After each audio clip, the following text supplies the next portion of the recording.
In this video, we're going to go over some of my favorite shortcuts that help me be quite a bit more efficient. I encourage you to kind of learn these shortcuts one at a time and then try to use them in practice. Once you kind of learn a couple of them, you'll be super fast when you string them all together. So let's start out with navigating through layers with your keyboard. So here I have a layer selected in my timeline, and if I hold Command on my keyboard, if you're on Windows it's Alt, but since I'm using Mac, I'll talk about Mac keys. If you hold Command and the left and right brackets, the bracket keys are right underneath the plus and minus sign on your keyboard. So here I can move a layer up or down. I can also hold Shift to move a layer all the way to the top or all the way to the bottom. And this leads us to our next shortcut, which can be used nicely in combination. So if I continue to hold Command and then I hold Shift and now I use the up arrow key, you can see that the next layer was selected. And if I hit the up arrow key again, then the next layer is selected. So that's kind of handy. Let's go ahead and try that again. I'll hold Command and Shift and hit the up arrow key, and now I'm going to hit the down arrow key. And you can see that selects the layer underneath.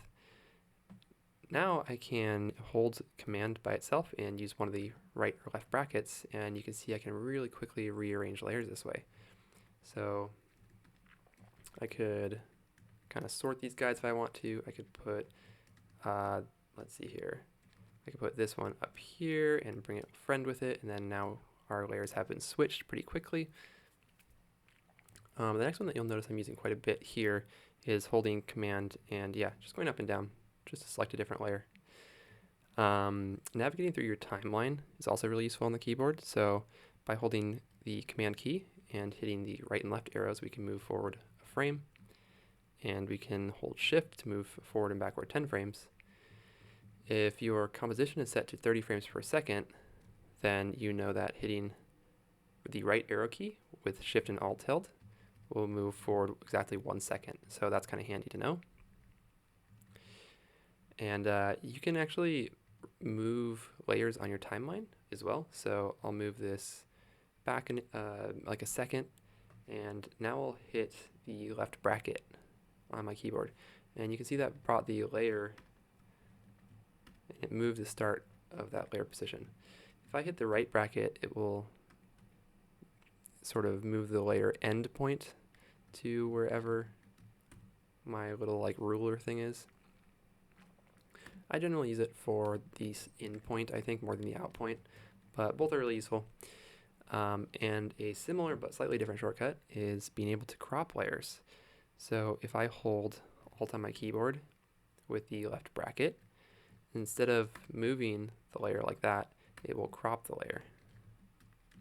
So you can crop the in and the out point by holding Alt and using the left or the right bracket. The shortcut I just used there was Command and X, and that removed the layer from my timeline.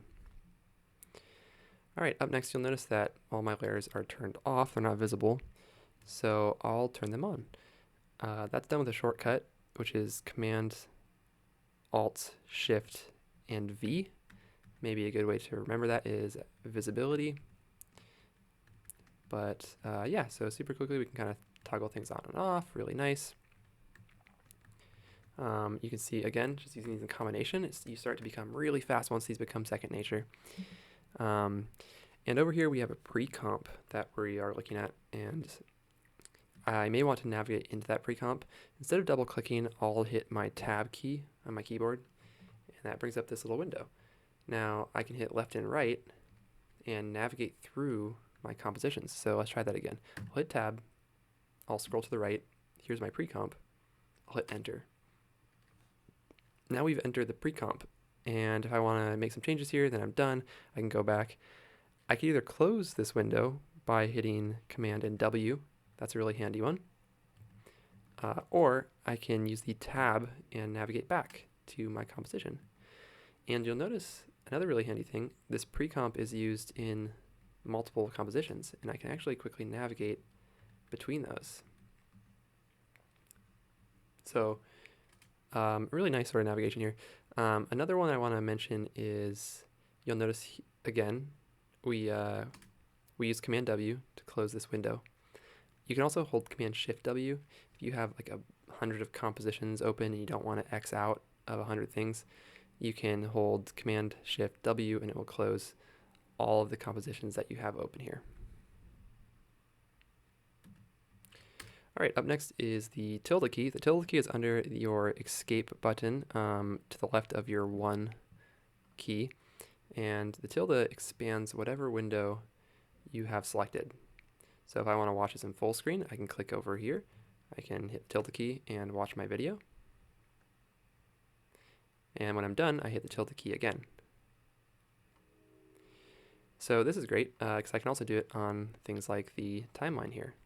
So if I've got a bunch of layers and things are getting messy, then I can sort of keep things under wraps by using the tilde key and expanding things and then unexpanding them with the tilde key again. Okay, the next one is sizing layers. So let's go ahead and scale this down. And now I'm going to hit Command, Alt, Shift, and H. And that will fit this composition. Rather, it will fit the layer to be the same size as the composition width. If I hit Command, Shift, Alt, G, then it will fit it to the height instead of the width. And you can also insert things. So let's just see here, where's my pre-comp?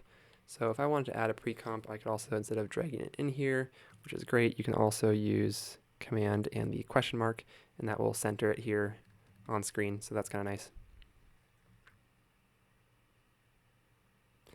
Another feature of After Effects that I find extremely useful is this search bar here. Being able to search for things in After Effects, I like to name compositions, so you can actually tag them. If you scroll over, there's usually a comment field here.